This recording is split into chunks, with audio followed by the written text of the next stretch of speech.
Okay, it looks like the crowds have shown up.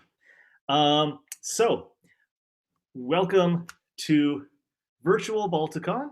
Welcome to the Dinosaur Update panel. It's been a tradition in Balticon for many years. I'm glad that even though we're all kept separately from each other, that we can still do a dinosaur update for the year. Especially because if I had to do 2 years, it would be too long and too complicated. So let me get my slides up and running. Here we go. I'll do a little introduction in a moment. So this is Dinosaur Update 2020. I'm Dr. Tom Holtz. I am a principal lecturer in the Department of Geology at the University of Maryland. And I'm also a research associate at the Smithsonian's National Museum of Natural History. And my contact down here, so at Tom Holtz Paleo on Twitter, and there's my email. If you are very ambidextrous and you're not using your phone to watch this, feel free to live tweet hashtag BalticonDinos and make sure to tag me. We will be doing question and answers later on. And additionally, I do want to meet on the Discord channel afterwards. But if we have the poll brought up, or I wonder if I could do that myself. Maybe not. More. Here we go. Here we go. Is this your first Balticon? I normally ask this question. So if this is your first Balticon, please go ahead and answer yes. It'll be interesting to see if we're getting new attendees. If not, great to see you again, semi-virtually.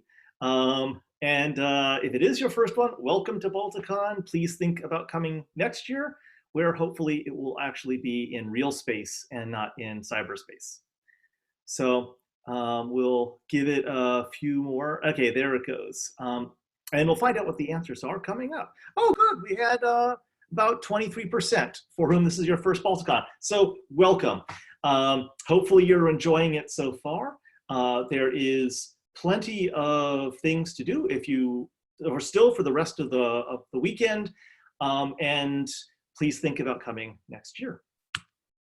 Now, if you have questions, this being a Zoom webinar and not a Zoom meeting like so many of us are used to after the last several months, we want you to use the Q&A function rather than the chat function if you want to ask a question. Now, you could certainly use the chat to discuss things amongst yourselves, but the Q&A is how I'll be finding the questions to answer towards the end of this presentation. This is one of the longer events for the virtual Balticon this year. We've got about 80 minutes together. The PowerPoint won't take up the full time, so I want to definitely have a chance to answer questions at the end. And hopefully you got to see the presentation by my colleague yesterday, and if you didn't see it there, you can see it on the Twitch stream and or on the YouTube videos when the YouTube videos are loaded up later. This was Ali's presentation was yesterday at 3 on reconstructing facial anatomy and feeding mechanics in dinosaurs. It concerned his ongoing research, some of which I've actually talked about in the Dinosaur Update in past years. And of course, why study dinosaurs? Because dinosaurs can give us important information, such as how to deal with coronaviruses. So who am I? I'm Dr. Tom Holtz. I am a dinosaur paleontologist. I've been at the University of Maryland since the spring of 1994. My particular area of expertise are carnivorous dinosaurs. And in fact, my particular love is are the Tyrannosaurs, Tyrannosaurus rex and his kin. But all dinosaurs are awesome. In fact, all of paleontology is great. But dinosaurs are special and Tyrannosaurs the most special. But not everything in the fossil record is a dinosaur. So, fossil mammals are not dinosaurs. The finbacks, which are actually the ancestors, include the ancestors of the mammals, they're not dinosaurs. The giant marine reptiles, whether you're mosasaurs or ichthyosaurs or plesiosaurs, not dinosaurs. And the pterodactyls and other pterosaurs are not dinosaurs. So they're awesome, they're interesting, but they're not dinosaurs. So what is a dinosaur? Dinosaurs, to professional researchers, represent a particular group, a clade, which is an ancestor and all of its descendants. In modern biological taxonomy, we recognize membership in a taxonomic group by patterns of common ancestry. We infer those patterns based on the distribution of genetic traits, if we have those, morphological, that is shape traits, if that's all we can use. But if you're to be a member of a group, you are a descendant of a particular ancestor or not. So Dinosauria, the technical name for the group of dinosaurs, is the group comprised of the most recent common ancestor of Iguanodon, Diplodocus, and Megalosaurus, and all of its descendants. So Pterodactylus and other pterosaurs are not dinosaurs. The reason that they're not dinosaurs isn't that they flew, it isn't that they were small, it is because they branched off from the lineage that contains dinosaurs before the common ancestor of Iguanodon, Diplodocus, and Megalosaurus diverged into its separate branches. Dinosaurs, however, are an extremely diverse group with a wide variety of shapes, as we can see here. And to go over the three major branches, dinosaurs include the Ornithischians. These are the bird-hipped herbivorous dinosaurs. And on these diagrams, I typically show a very early example up in the corner, and you'll see that they are all very similar to each other in each of these slides. And then examples of more specialized forms later on. So the bird-hipped dinosaurs include things like the plated dinosaurs, the stegosaurs, the armored dinosaurs, the ankylosaurs, the dome heads, the horned dinosaurs, the duckbills, as well as many other groups. Another major branch are the sauropodomorphs. The sauropodomorphs are the long-necked plant eaters. These include the very largest animals that have ever lived on land, but they started off fairly small. The first dinosaurs were all about 1 to 1.5 meters long and about half that length is tail. They all started off as bipedal, in fact, as obligate bipeds. They could only walk on their hind legs. They had grasping hands, but independently, different groups evolved various reasons to go on to all fours. And in the case of the sauropodomorphs, the gigantic body size is what forced them down to all fours, at least in terms of walking. And then the good dinosaurs. And then the theropods. Okay, they're my special favorites, and therefore I have to be biased towards them. The theropods are the carnivorous dinosaurs. Although not all theropods are carnivores, just as today, there are plenty of plant-eating members of the carnivorous mammal group, so too, there were plant-eating members of the carnivorous dinosaur group. But this is the clade that includes things like tyrannosaurs, raptor dinosaurs, as well as a wide variety of other forms. And let me see down here. What about brontosaurs? Actually, I see the question here. What about brontosaurs? I'll answer this one now. In fact, we do now recognize that it is possible that we can still use the name Brontosaurus, that there were two clusters of closely related species back over here. Let me, other direction. In the group that includes Apatosaurus, sort of long-necked forms with sort of thick necks as opposed to their skinnier-necked kin. And they're all closely related to each other, but a recent study showed that there are two subgroups within these thick-necked forms. One group contains the species for which the genus Apatosaurus was first named, that is Apatosaurus ajax. And the other cluster contains the species for which the genus Brontosaurus was named, which is Brontosaurus excelsus. And therefore, you are justified, if you want to saying that one cluster is Apatosaurus and the other cluster is Brontosaurus. However, you are equally well justified to call it all Apatosaurus. And it would be Apatosaurus as the proper name because that was the name that was proposed first. So, now among the theropod dinosaurs, there are many with a body covering of fuzz, and in a subset of those that have a body covering of honest to goodness true feathers. And indeed, biologically, birds are part of this feathered dinosaur radiation. Not all feathered dinosaurs are birds, but all birds are feathered dinosaurs. The bird members of the dinosaur group show up about halfway through the age of dinosaurs. They show up in the late Jurassic, the early part of the late Jurassic, in the case of Anchiornis, slightly later for the younger Archaeopteryx. Birds do diversify within the Mesozoic into all types of forms, some that had teeth, some that had lost their teeth. There are birds that are very closely related to modern birds. In fact, there are representatives of the modern bird group that do appear during the Mesozoic. I'll show you the latest evidence of that coming up. So indeed, all birds are dinosaurs, but not all dinosaurs are birds. By the way, since I have this meme up here, you may have heard the meme before that the closest living relative to Tyrannosaurus rex is an example of how people do not read papers well. In fact, all living birds, chickens, hummingbirds, scarlet tanagers, whatever, are equally closely related to T. rex.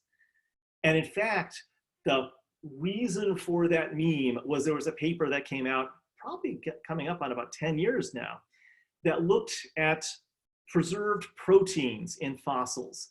And the closest match for T. rex in their example of modern animals was a chicken. Now, the chicken was the only bird in the study. And so it was saying, it was confirming that the protein in T. rex does match what you would expect from a close relative of a bird. But it doesn't say that chickens have a special relationship to Tyrannosaurus. All birds have the blood of dinosaurs flowing through their veins, as they well know.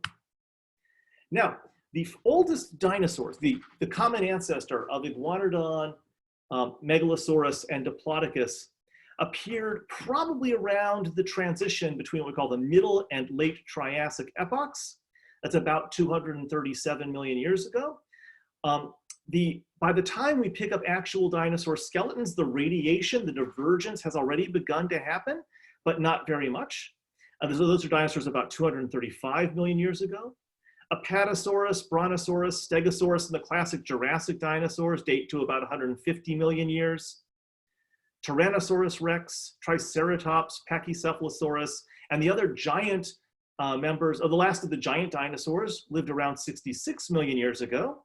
They were the species that were present when the Great Extinction occurred. And here we are, well, virtually. Here we are at the Renaissance at Balticon today. And so, as I am required to say in public talks, because it's a cliche, but it's an important cliche, Tyrannosaurus rex lives closer in time to you and I than it did to Stegosaurus. And Stegosaurus is only halfway back through the age of dinosaurs from Tyrannosaurus. So there wasn't an age of dinosaurs, there were many ages of dinosaurs. Dinosaurs have been found from all over the world. They are known from every continent, including Antarctica. Antarctica is a tough continent to find fossils on because so much of it is covered with ice. It will be easier to find Antarctic dinosaur fossils in the future. That's kind of a shame because that's because the ice will melt away, but we'll have some cool fossils, so there's that. New dinosaurs are named all the time.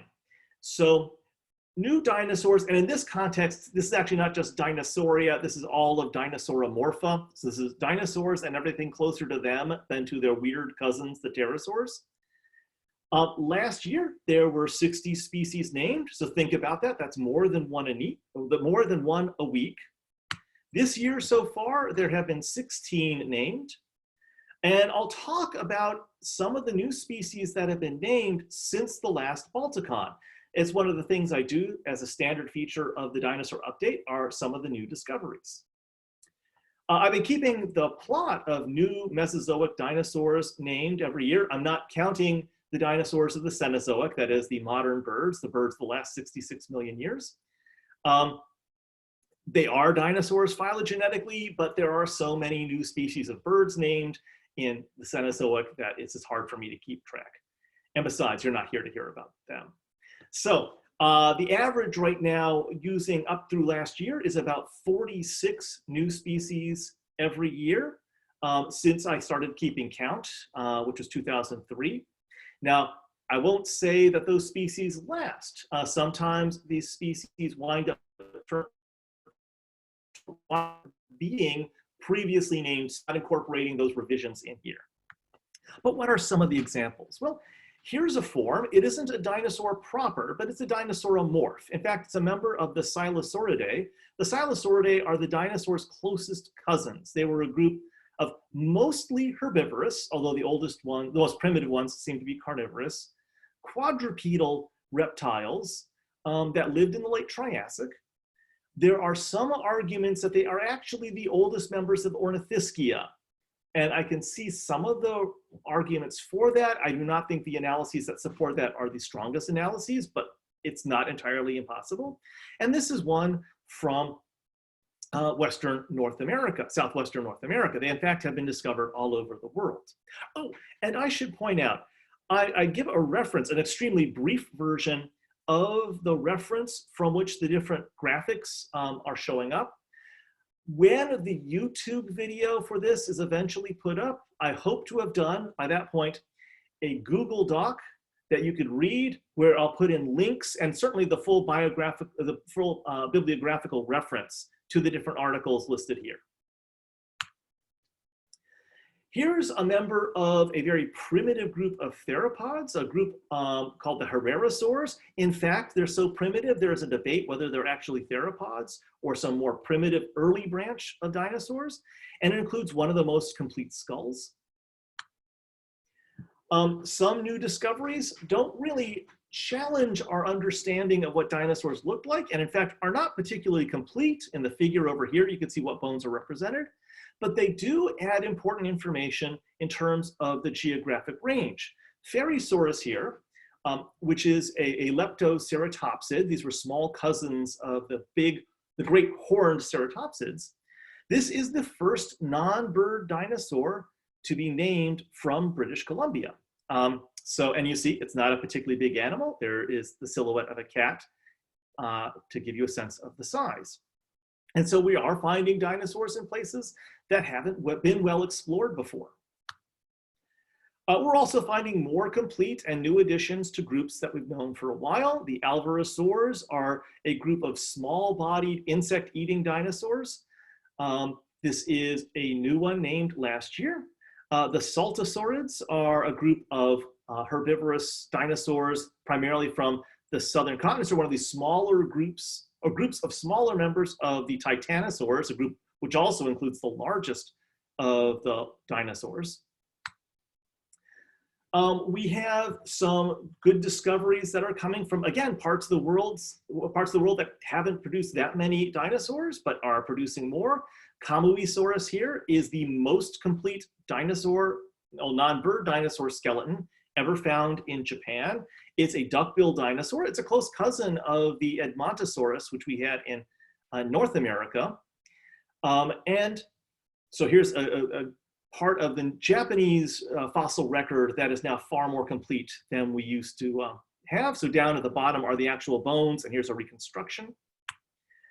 Also from Japan is their most complete Mesozoic member of the bird lineage so far, Fukuiopteryx. The Fukui region has produced most of the dinosaur fossils from Japan. Camuisaurus is actually not from there. It was from younger rocks. And Fukuiopteryx seems to be one of the most primitive members of the bird lineage. It's a little closer to modern birds than is Archaeopteryx. It occurs later in time. In fact, when it lived, it would have been one of the more primitive members of the bird group. And some of the new discoveries are actually a bit confounding, and it doesn't look like Asphaltovenator here would be particularly confounding. It's a primitive Allosauroid, but at least the initial analysis of this new dinosaur actually mucks up the part of the family tree that I'm interested in, which is the carnivorous dinosaurs, because it pulls together groups that most of us have thought have been separate for some time. That is the megalosauroid branch, which are megalosaurids and spinosaurids, and the allosauroids, which are Allosaurus and the Carcharodontosaurus and so forth. In the initial study by Rahut and Paul, they found that asphaltovenator united those two groups. I haven't had a chance to study the specimen in person yet, and if and when I get a chance to, I want to incorporate it into my own data matrices and see if I find a similar position or something else. Some of the papers that came out this year weren't actually new dinosaurs, but were better specimens of that. In some cases, it's just a year or two after those species were named. So Xingzhuolong had been named a few years ago, but now we have several better described specimens of it. It's an early member of the Sauropodomorphs. And then there's another one, a dinosaur here that we've known for a long time. In fact, we've known about the new species for a long time, but due to a number of factors, the paper in which the new species of Allosaurus was named had been delayed about 20 years. I was much younger when I reviewed the initial version of this paper, but it's finally out, Allosaurus jim-madseni. It's a little younger than the most famous species of Allosaurus, Allosaurus fragilis. Sorry, it's a little older. It's from older in the Morrison Formation than the classic Allosaurus fragilis. Allosaurus jim-madseni, though, even though it only got named this year, has been the star of documentaries in the past. It was the star. Big Al is one of the specimens of Allosaurus jim-madseni. Big Al had a Walking with Dinosaurs special in 2001. If you saw the UK version, it was called The Ballad of Big Al. Over here in the US, they called it Allosaurus, a Walking with Dinosaurs special, but it was the same special. Finally, it has a name. In fact, we knew it was going to be a new species of Allosaurus back then, but people weren't able to say that in the documentary. But then there's this guy, Scelidosaurus. Now, Scelidosaurus was the subject of four really excellent papers, two of which have only been available in preprints right now. Scelidosaurus is an armored dinosaur. It's the most complete primitive armored dinosaur. And it's only been in this last year that it's had a detailed osteology, that is a detailed description of every bone. This is kind of a problem because this was a dinosaur that was named in 1859, and it's been featured in hundreds of studies ever since. But it's only been in this year that the detailed analysis of its skeleton came out. So we had 1859 and now 2020.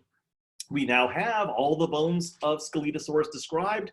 And I like to think of this as an equivalent to something else that's going on right now, where in the 1960s, Roddenberry puts together a pilot that features the adventures of Christopher Pike, Number One, and Mr. Spock on their adventures on the Enterprise. And it's not until next year that that show actually comes out.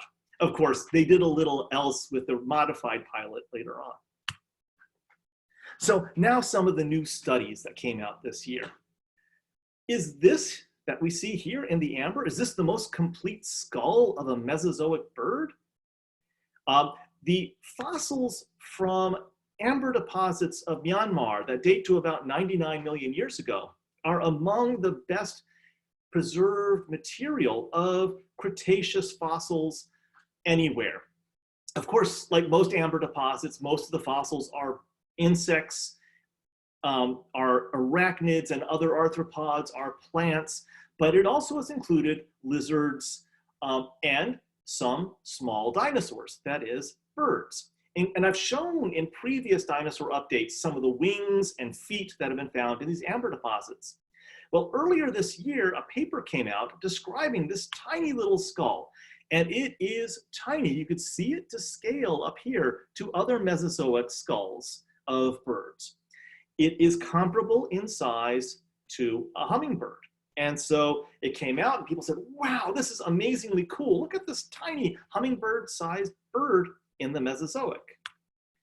Except, as the paper came out, almost immediately, people started to point out features of that skull that were not like a bird, even a Mesozoic bird.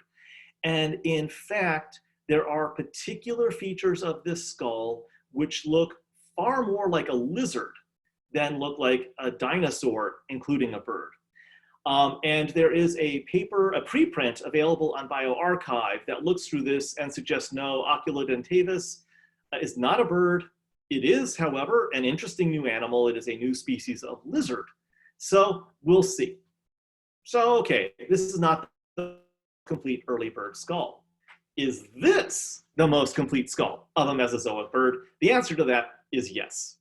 This was also a paper that came out just a few weeks after the other one. I want to point out that a former student of mine who is now working on his PhD is one of the authors on this paper, and we're always proud to see our academic offspring doing well. So this was a specimen found in the chalk of Maastricht. Maastricht is in Holland, and it includes the very youngest rocks of the age of dinosaurs in Europe. And some chalk fragments were found with little bits of bone sticking out. Now, chalk is obviously a very breakable, very soft rock, and they didn't want to just start preparing into the rock for fear of damaging the specimens. So they CT'd these blocks, and lo and behold, there weren't just long limb bones in there. There was a skull, an amazing skull, an amazingly complete skull of a bird. This is it as it's been CT prepared out, the different individual bones labeled with different colors.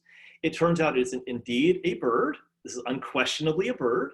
In fact, it is a modern bird. That is to say, it is part of the radiation of birds that descend from the most recent common ancestor of ostriches, chickens, and sparrows. So that would encompass all living birds. It's a member of that radiation. Specifically, it's on the lineage that contains ducks and chickens. So it is an early fowl in that context. And it's from the very end of the age of dinosaurs. It's from within the last million years or so. So Asteriornis, welcome to the roster of Mesozoic dinosaurs. The little wonder chicken here, as they nicknamed it. So how about discoveries that aren't about new species? Because of course, a lot of research is about the other aspects of the biology of dinosaurs.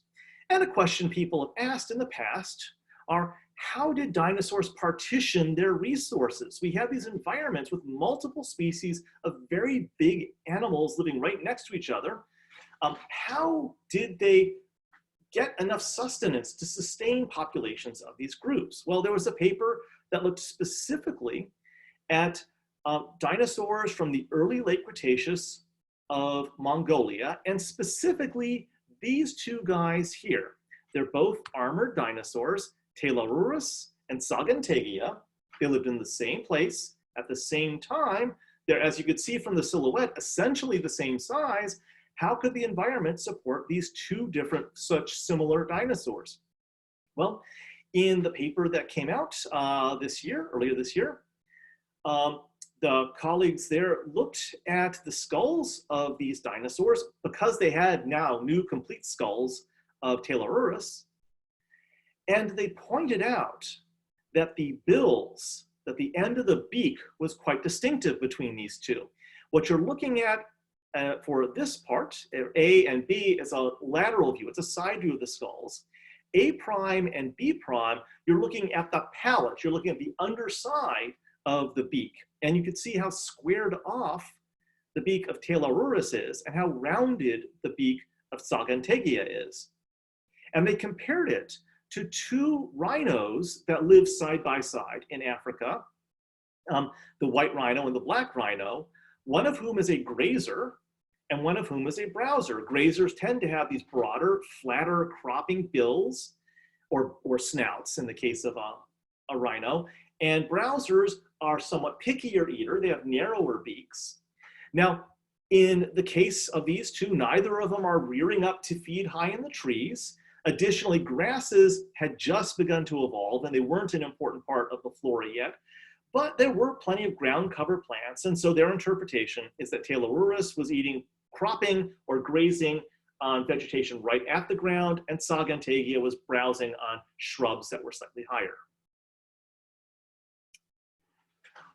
Well, how about the evolution of herbivorous adaptations in general? The common ancestor of all dinosaurs was likely a carnivore.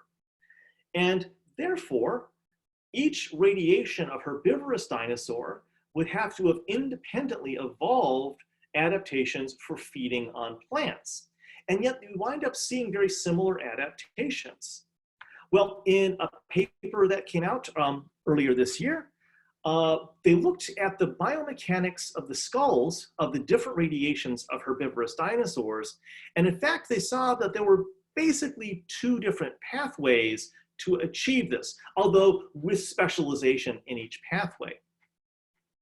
And what they found was that in the herbivorous members of the carnivorous dinosaur group, so the herbivorous theropods, and their distant cousins, the sauropodomorphs, the long-necked plant eaters, in both of those groups, there was an emphasis on gut processing.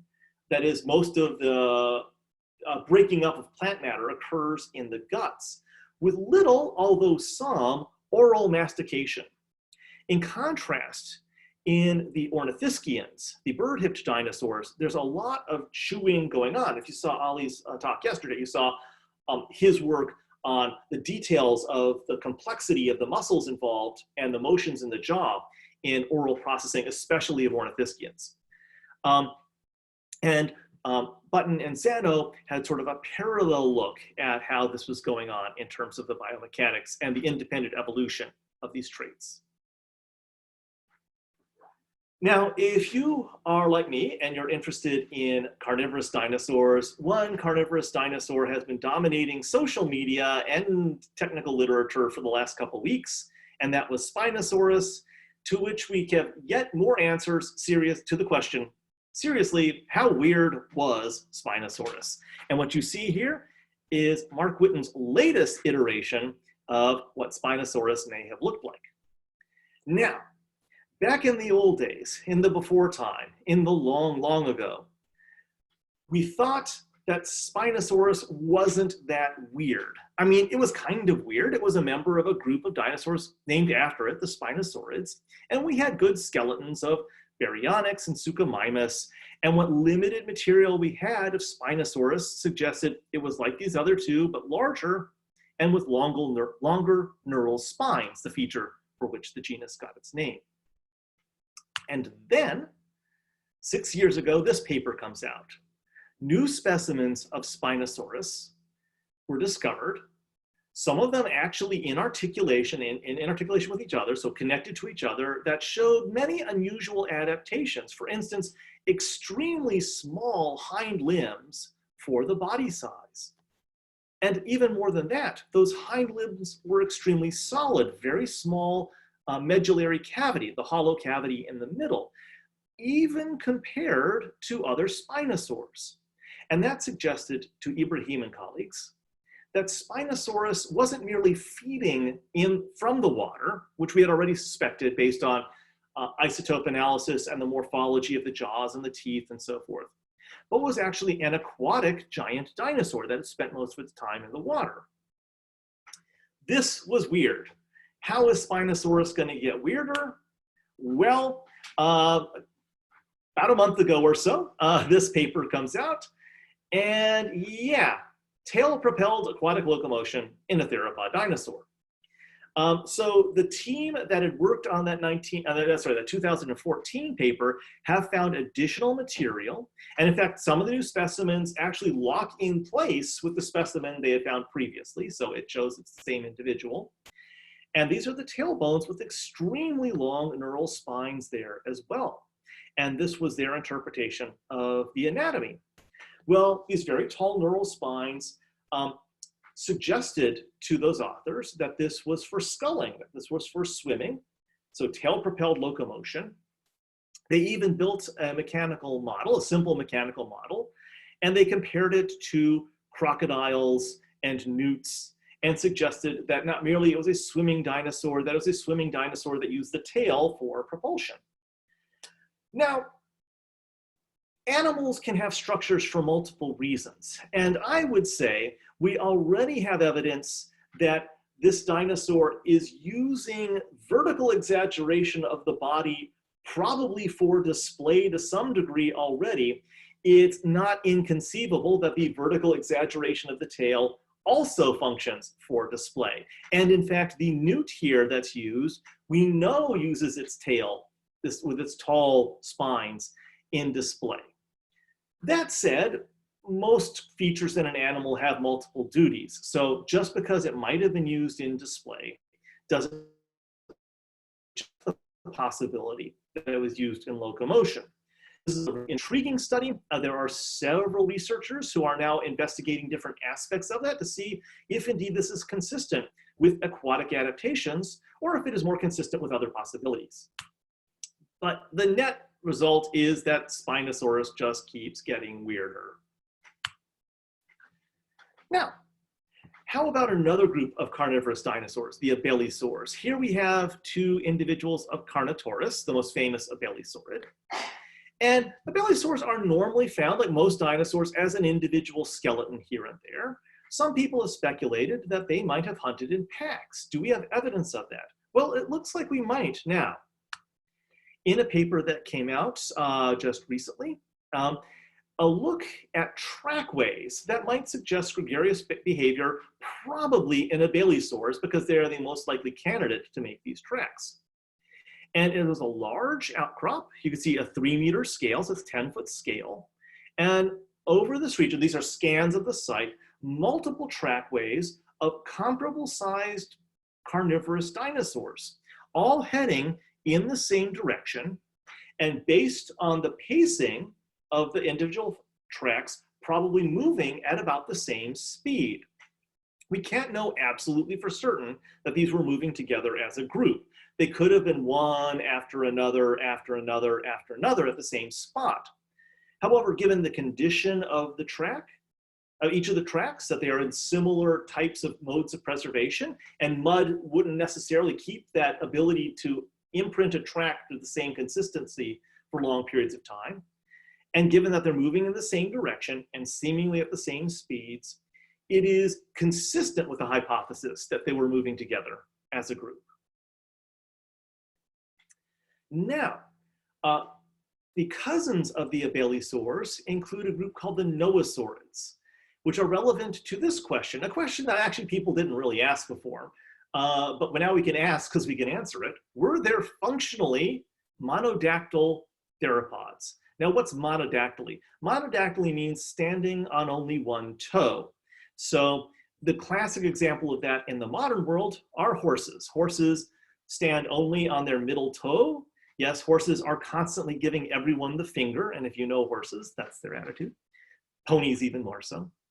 But they're not the only monodactyl animals out there. There is an extinct group of monodactyl, of one-toed kangaroos.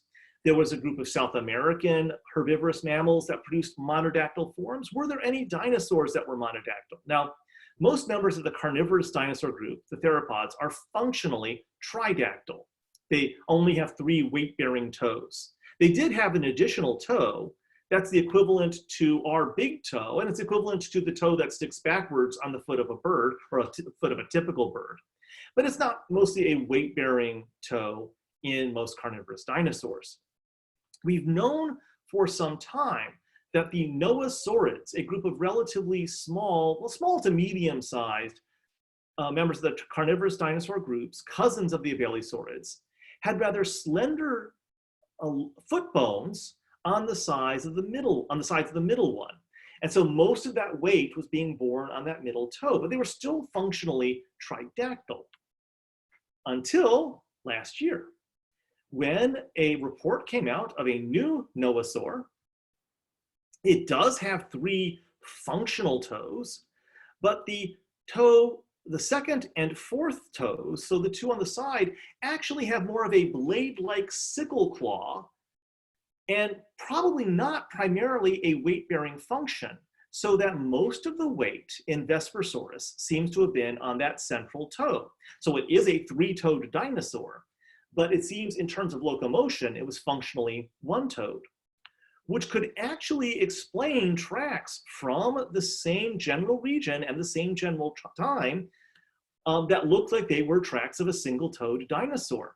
So here's a case of skeletal material that's supporting evidence that we saw previously in terms of footprints. Now, we don't have enough of the skeleton of Vespersaurus to reconstruct its skeleton. What I'm showing here is the skeleton of a closely related form from Madagascar called Mesozoic. And so it might be that given sufficient time, and maybe even in younger rocks in the Mesozoic that we haven't discovered the fossils in yet, we'll find actual monodactyl noasaurs. So something to keep an eye out for. This is showing the evolution of horses and the reduction of their side toes. Speaking of toes, and speaking of sickle claws, the most famous sort of dinosaurs with sickle claws are the raptors, or technically the Dromaeosaurids. And ever since the first good skeleton of Deinonychus was discovered, we knew that they had this retractable, extremely retractable second toe with this sickle-shaped claw.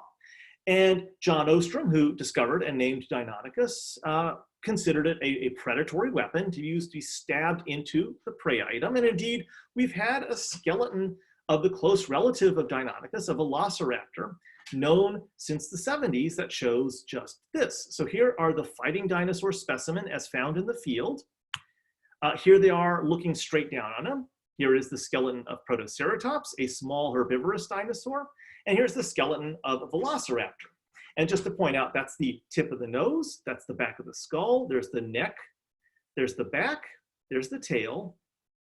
The left arm clutching the face of the Protoceratops. The left arm, as it turns out, clamped in the jaws of the Protoceratops. The right leg presumably trapped underneath the body, but the left leg aimed towards the vulnerable Protoceratops. And indeed, when the specimen is cleaned off, that's what we find. So here's the Protoceratops, here's the Velociraptor, here's the Velociraptor's thigh, knee, shin, ankle, foot. Let's do a close-up there. Ankle, foot, toe, and yes, the toe was jabbing into the neck of the Protoceratops, and that's just the bony part of the claw. There would have been a sheath covering over it. So we have this good evidence that at least one dromaeosaurid used its claw in seemingly a predatory mode. But was this the normal function of this claw? Well, a paper came out last year that looked at this from a mechanical point of view.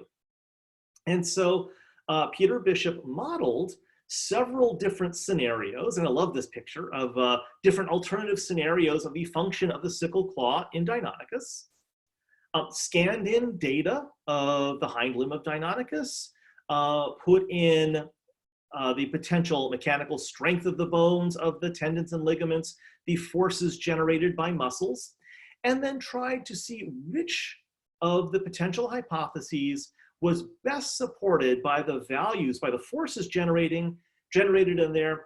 And the best function that he found was for prey restraint. Now, this hypothesis had been suggested earlier by Denver Fowler and colleagues. In fact, they called it the raptor prey restraint model. And I know they did this in part because the acronym would be RIPPER, so RPR.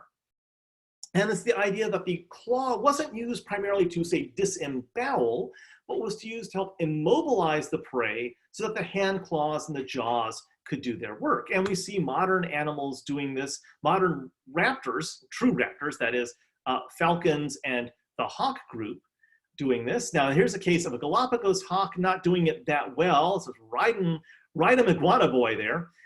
It does, in fact, on the video, does eventually turn out that it does kill that iguana and manages to eat it.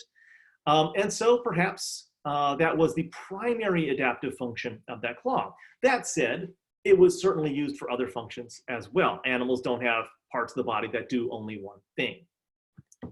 Speaking of dromaeosaurs, did the adults and the offspring eat the same things? Now, how could we approach this question?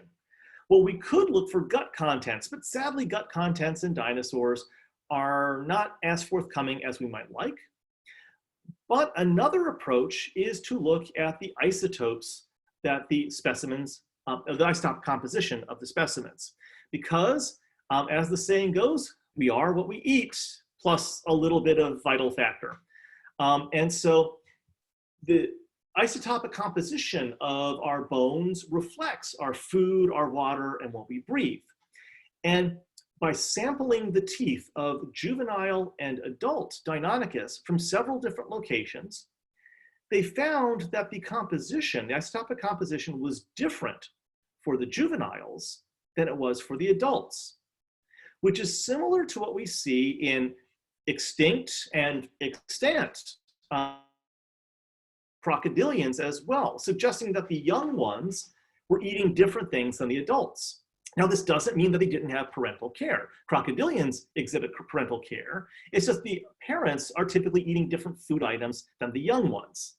And so this looks like that's going on in Dromaeosaurs as well.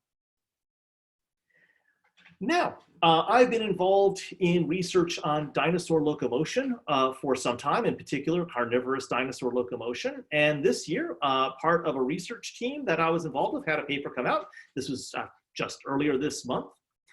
And part of this work was actually had multiple parts to it, but the one I'm going to focus on here is the question, do longer legs in big carnivorous dinosaurs actually increase speed? We've known for a while, for over a century now, that the tyrannosaurs, like this Daspletosaurus here, had longer hind limbs than did other large-bodied carnivorous dinosaurs like allosaurs and abelisaurs and so forth. Were those longer legs for a higher speed? And that's a good question. There's certainly a cursorial, that is a speed-related adaptation. Well, we wanted to examine that in our paper that just came out. And what we did is we modeled several aspects of carnivorous dinosaurs of many body sizes. So we looked at small ones, mediums to giants. We modeled potential top speeds, although that's kind of fraught. We don't have a good metric yet to find top speeds. And what you see listed here are actually under different parameters and different modeling schemes, what the top speeds of these dinosaurs would be at different sizes. And you see radically different numbers here. But also we could look at them at the same dimensionless speed, the same Froude number. And if some of you are work in mechanics, you know, Froude number can be used so that things are moving at dynamically the same speed. And then looking at the cost of locomotion with the different length legs. Now, there's more to cursorial adaptations than maximum attained speed. There's questions of maximum acceleration, maybe that's what's being selected for, or increased home range. Or maybe things not involved with speed at all, like habitat or feeding style or something else. But what we found is that in small-bodied carnivorous dinosaurs, those less than 1 ton, so less than 1,000 kilograms, if you increase the hind limb, the main benefit you get is higher speeds. And it's important to remember that small-bodied predators, yes, they are chasing prey, but they themselves are also prey. So being absolutely faster has a double advantage. In the giant forms, longer hind limbs don't actually increase your speed that much. They might a little bit, but not that much. But there is a great savings in the cost of transport. So you increase the walking efficiency. And so that may be the selective advantage in tyrannosaurs of having longer legs. As we like to point out, a runner is not just one thing. A sprinter is a runner, and so is a marathoner. And tyrannosaurs, at least adult tyrannosaurs, looked like they were marathoners. Now, one thing our paper did not say is that tyrannosaurs couldn't run. And unfortunately, the social media kept on repeating that, and some of the print media as well. That is not what our analysis is looking at. We were looking at what is the advantage to having a longer hind limb, and it turned out for a big animal, it's not so much the increase of speed, it's the decrease of the cost of transport. Now, here's a question that I think many of us didn't think about before, and the guys who worked on this paper were rather clever to think about that. And that is, were any dinosaurs photoluminescent? That is, did they glow in UV? The inspiration for this, and this paper that it came out in preprint, it's technically still in press, is the fact that there are many animals today that actually can see into the ultraviolet part of the spectrum, and indeed that have patterning that show up in UV. And some intriguing recent discoveries that inspired this research are the fact that the observation that the bills of various birds actually photoluminesce in the UV with patterns on them.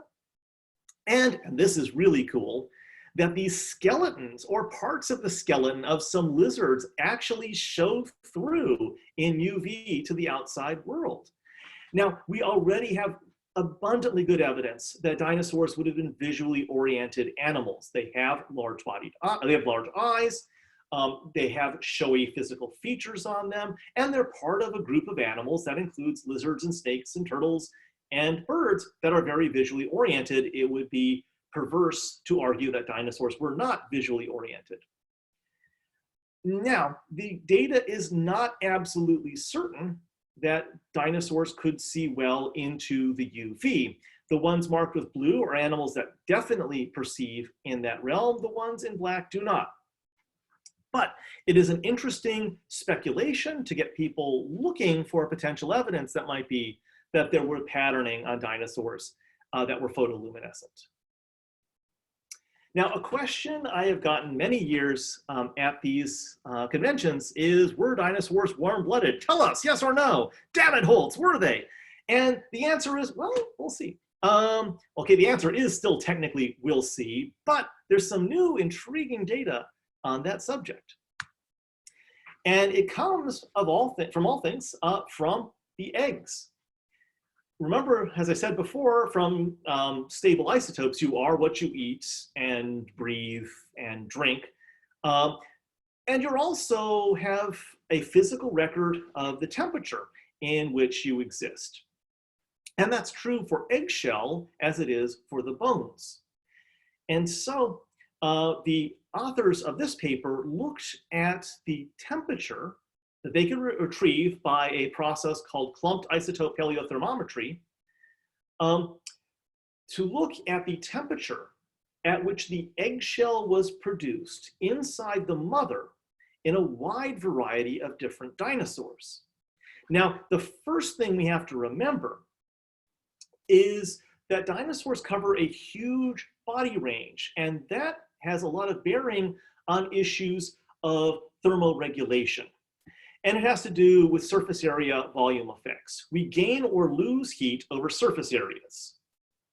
But our body is made up of the volume. And so as body size increases, our surface area to volume decreases. And therefore, the bigger an animal is, the more insulated it is from the outside world. And people had long recognized that large-bodied dinosaurs would have been effectively stable in body temperature by their size because of the very small surface area to volume. They were Gigantotherms, which I misspelled here. It should be Gigantotherms, not Gigantotherms, but there it is spelled correctly. But of course, you know, gigantothermy may apply to giant for parents, but it certainly cannot apply for the kids or the small-bodied adults. Well, in this new paper, the authors looked at the temperature curve that one would get based on body size, on surface area to volume ratio, and then measured the temperature inside the mothers by finding what the temperature of the eggshell was when it was produced of a variety of different dinosaurs of different body sizes. And they found that although the very largest dinosaur eggs could conceivably have been produced inside Gigantotherms, that other dinosaurs had body temperatures that were highly elevated, in some cases very elevated relative to the environment in which they existed, even though they were small, medium, or large, but not giant body-sized animals.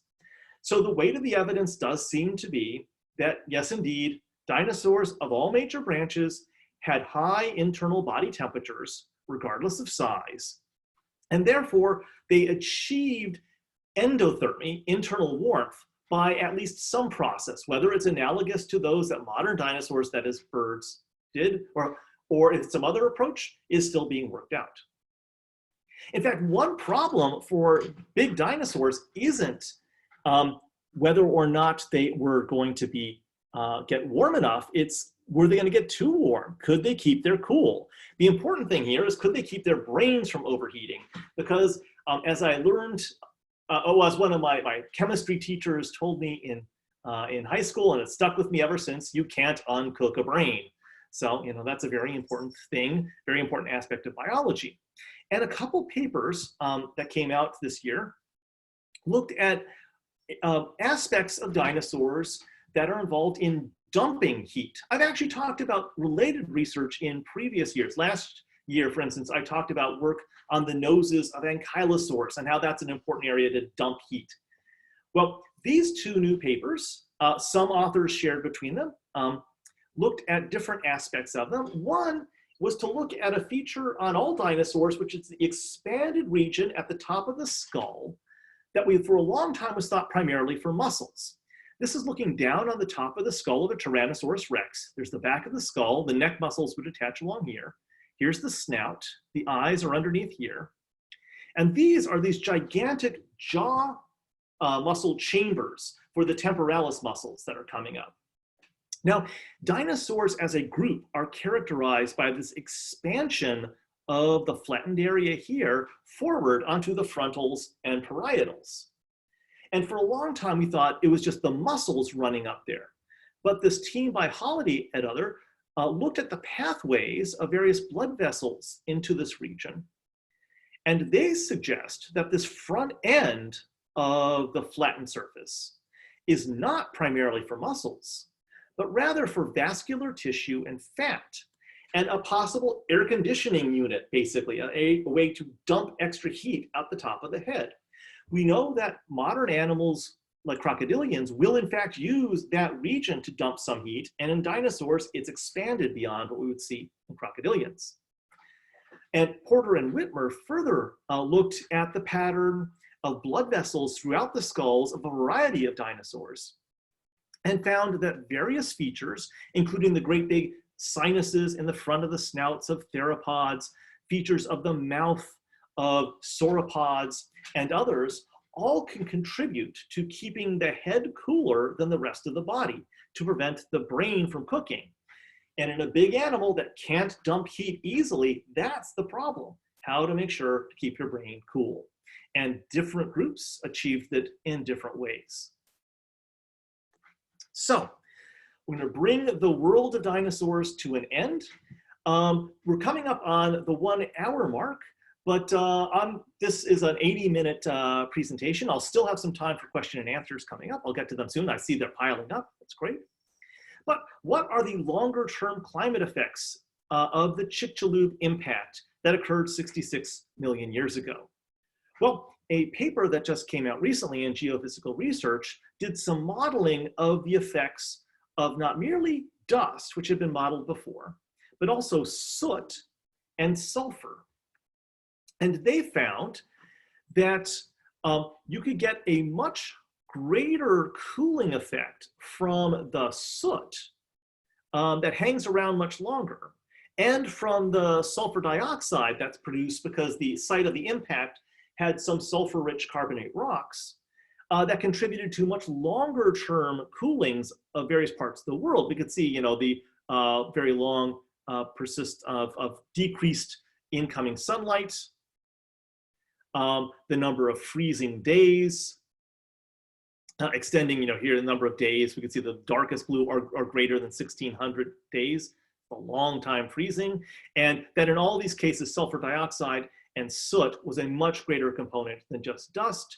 And one of the newer contributions is that the world may have been dried for a period of time, that the amount of precipitation relative to evaporation went into the minus. So drought conditions extended over much of the world for years after the impact. So not a good place to hang out. There's also a paper that looked at what happened right after the extinction and how quickly was it for mammals to recover. And this analysis looked at a wonderful series of outcrops in, quite frankly, a beautiful area, Corral Bluffs near Colorado Springs, where they had a series of assemblages of fossils that run the million years after the impact, as well as sites from below. And they could see a decrease in the body size of the mammals immediately afterwards, but that within a million years, in fact, within about 700,000 years, the maximum body size of mammals in the post-dinosaur dominated world was greater than it was in the age of dinosaurs.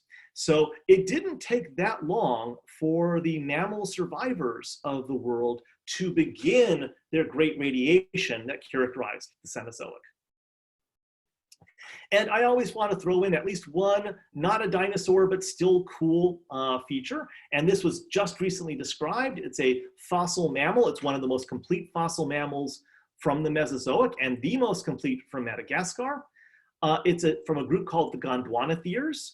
It's called Adalatherium, or crazy beast. And to give you a sense of how big it is, here is the model on one of the researchers' desk tabletops. So cute little critter there. Now, I've been saying for the last several years that the Deep Time exhibit at the Smithsonian would be opening on June 8th, 2019, which it did. Hopefully you got to see it while it was open. Of course, the Smithsonian, like so much else, is closed. But I wanted to throw you some pictures here of this wonderful hall. It's one of the few spots in the world where, standing over here, you could see Jurassic dinosaurs and Cretaceous dinosaurs and mastodons and earlier Cenozoic mammals and so forth. Now, and I'll leave this up for the moment, if you want to write down that URL, you can actually do a great virtual tour, not only of this hall, but indeed of all the natural history halls at the Smithsonian. They did an excellent job of putting that together if you want to go around and tour those. Now, I have provided lecture notes for a couple of my courses for free for some years, and I'm still doing that. And here are the links if you want to get to them. I'll also, in Discord, I'll put all these URLs I've been mentioning here. But new for this year, as an aspect of the COVID crisis, I've posted videos of the lectures for my fossil record course. The first batch were done prior to the COVID crisis, and were just me live in my lecture hall. In fact, the camera in the hall wasn't working, so all you see is the PowerPoint. But since March, I recorded all the rest of the lectures. They're available for free on the internet if you want to see them. Also, tomorrow morning, I'm giving a presentation on how we understand geologic time. So if you are interested in seeing that, you can stop by. And I'll be taking questions now. However, I want to point out that after the shutdown time for the presentation, I'll pop over to the Discord channel. I'll try to do the live Science Skeptics chat there for a bit, but I can also answer questions on the text. And if you just want to send them to me by Twitter, there's my contact information. And with that, I will stop share, and I'll take a look at some of these questions that have been coming in. All right. So I answered the Brontosaurus question. Okay, so since early Triassic dinosaurs are similar to early Triassic Archosaurs and crocodilomorphs in body type, what are my thoughts about some scientists saying that early dinosaurs were imitating early relatives of the crocodiles? I think there is a case to be made for that. Some of the earliest members of the crocodile lineage are actually quite small and gracile, slender-limbed. I have a former student who's working on describing a new one of those, and there are other new ones coming out. They're fox-sized crocodilians, oh, not crocodilians, but crocodilomorphs, and quite interesting. There is the argument to be made, and Steve Brusati and colleagues have worked on this in the past, that the diversity of the crocodile lineage archosaurs kept most dinosaurs in check during the Triassic. Most dinosaurs didn't do much diversification, except for the long-necked plant eaters, who themselves were doing something nothing else was doing at the time. And then with the extinction of the other crocodile relatives, the carnivorous dinosaurs and the bird-hip dinosaurs explode in radiation. Wouldn't the Teratorns and Terrorbirds be counted as giant dinosaurs post-asteroid? Well, yeah, technically. Okay, so that's done, that's done. How come it took 20 years for Allosaurus jim-madseni to get named? Life. The person who was describing it in his dissertation just had life situations going on. And basically it was a younger colleague who teamed up with them on similar research, and they decided, let's finally get that name out. I don't know the specifics. What is the status of the Ornithoschelida hypothesis? This was the Ornithischia and Saurischians and Theropods. The bird-hipped and the carnivorous dinosaurs were closer to each other than to the Sauropodomorphs, the long-necked plant eaters. It's still in play, but none of the three major hypotheses, so sauropods plus theropods, theropods plus ornithischians, or sauropods plus ornithischians, is data decisively stronger than the others. In most of the recent analyses, Saurischia, the traditional hypothesis, comes out as the better supported, but the stats on that are not decisively better than the other two. So we'll see. What is the main evolutionary advantage of monodactyly? Well, one thing it does is it reduces the weight that's out at the end of your moment arm when you're swinging your arms back and forth. It's the reason for our running shoes being lighter than boots and so forth. It comes at a cost though in terms of stability. So like most things in nature, optimizing on one is maybe cause difficulty on the others. And we don't know for certain that even if there was a monodactyl theropod, if it's doing it for the same reason. Yes, the raptor in mid-strike is an amazing find. How might that moment have been captured in a fossil? Well, there are some people who think that that was a post-mortem association between the specimens. And although that is an interesting thought, the fact that the claw of the raptor was well up inside the flesh of the neck, or where the flesh would have been, I think that's not as good an explanation. Those particular specimens were found in what was a sand dune deposit in ancient Mongolia. And it may well have been that they were along a sand dune or other system that collapsed due to their action. So it sucks for the two of them, but it's great for us. A follow-up, I understand the claw may have been used for holding rather than disemboweling.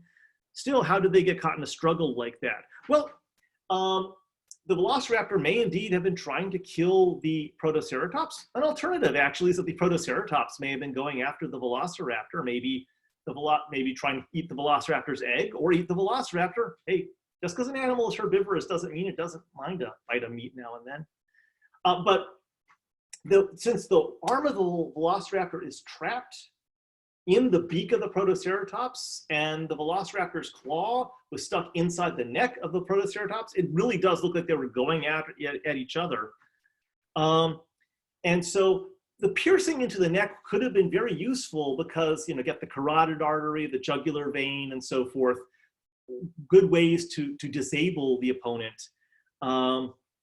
That may have been the reason that it was going there, but it may not have been a particular normal behavior. That may have been an extraordinary case. It may have gone after other spots.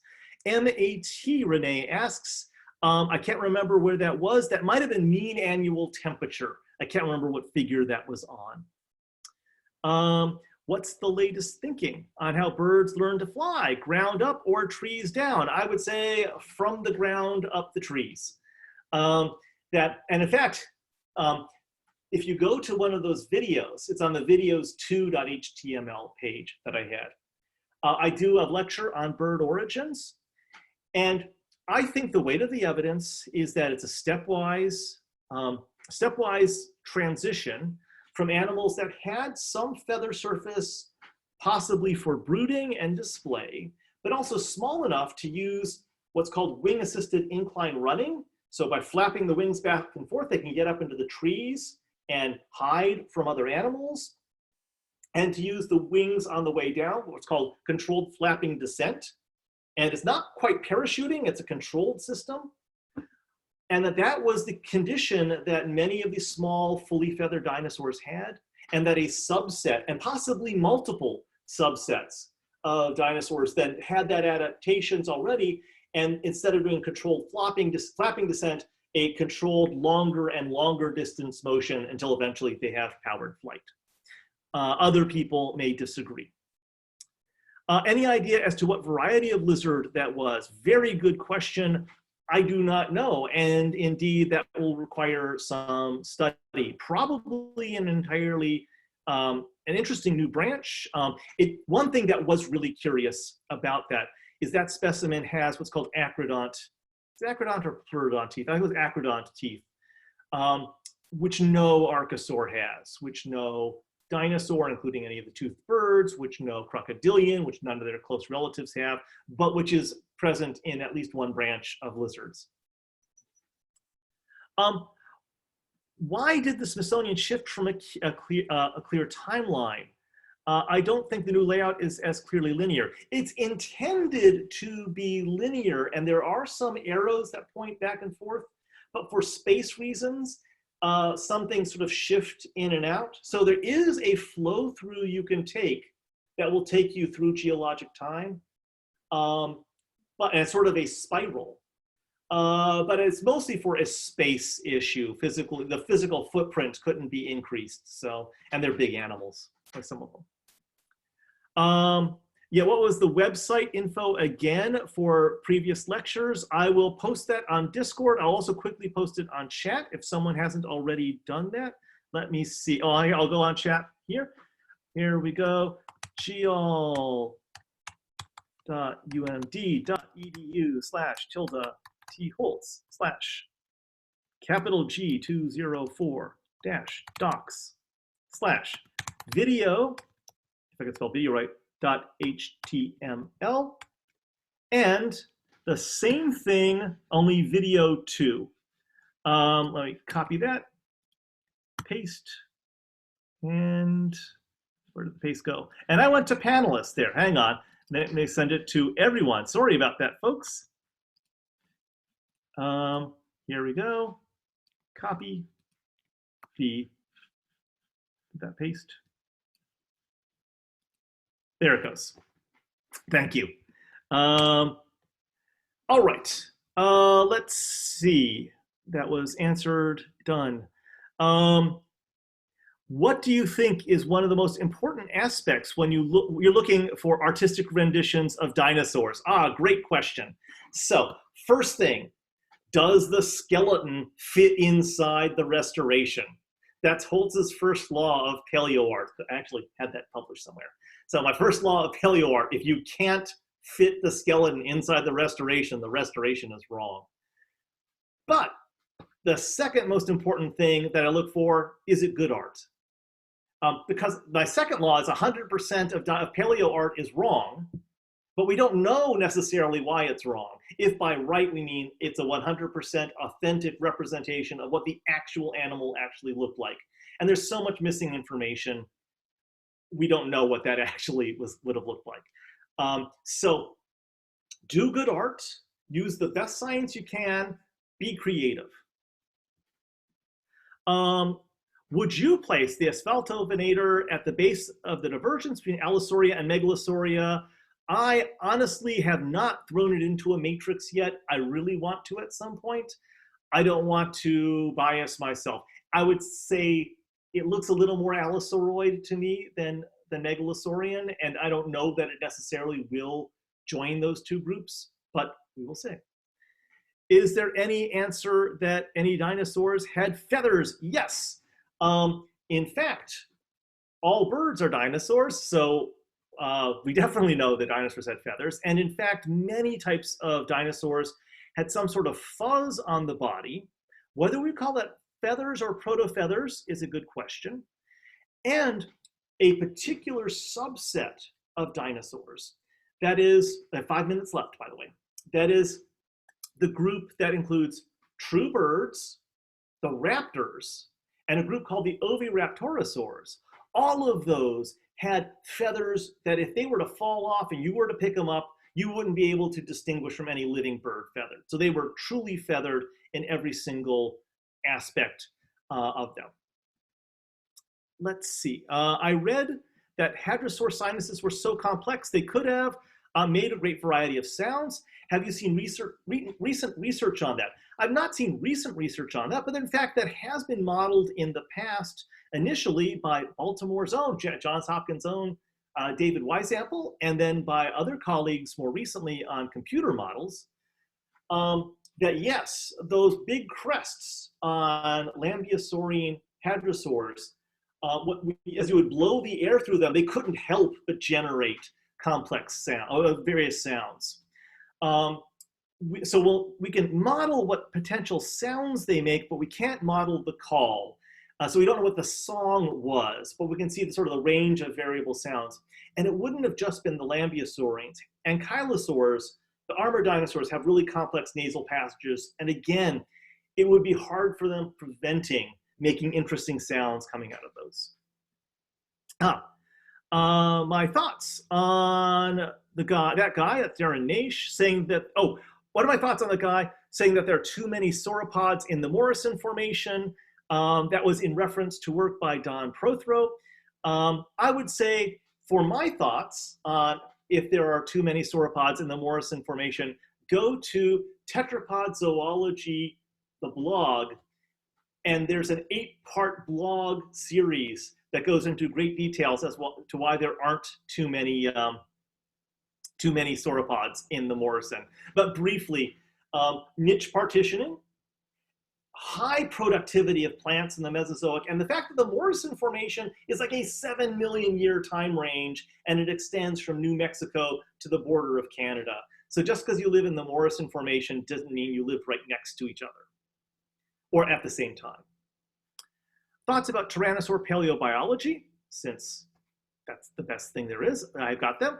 Since there's evidence for niche partitioning in differently aged tyrannosaurs, would adult tyrannosaurs teach youngsters how to hunt? That is an excellent question, but one would be very difficult to answer at present. We know that birds do a lot of learning. So do their ancestors and other dinosaurs, did they have a lot of learning, or was it inherent? Was it inherited genetically? That's something that's difficult to answer, and there's not been as much work on learning in modern non-bird reptiles, in crocodilians in particular, but also lizards, to see how much of what they do is learned versus taught, versus inherited. Dinosaurs were bigger brained than living crocodilians, but not as big brained as the living dinosaurs, that is birds. And let's see, I have heard of ARK, but I've never played it. I haven't had time for much video games lately. Let's see, it looks like I'm really wrapping up on time. So what I'll just basically say, I'll move on over to Discord shortly, and I'll do the live Discord first if people want to join me there. Then I'll go over to the text. Then I've got a talk to see at 3. So thank you for showing up. It was great to be with you virtually, if not in person, next year. Hopefully we will be there in person in Baltimore for Balticon 55. So take care.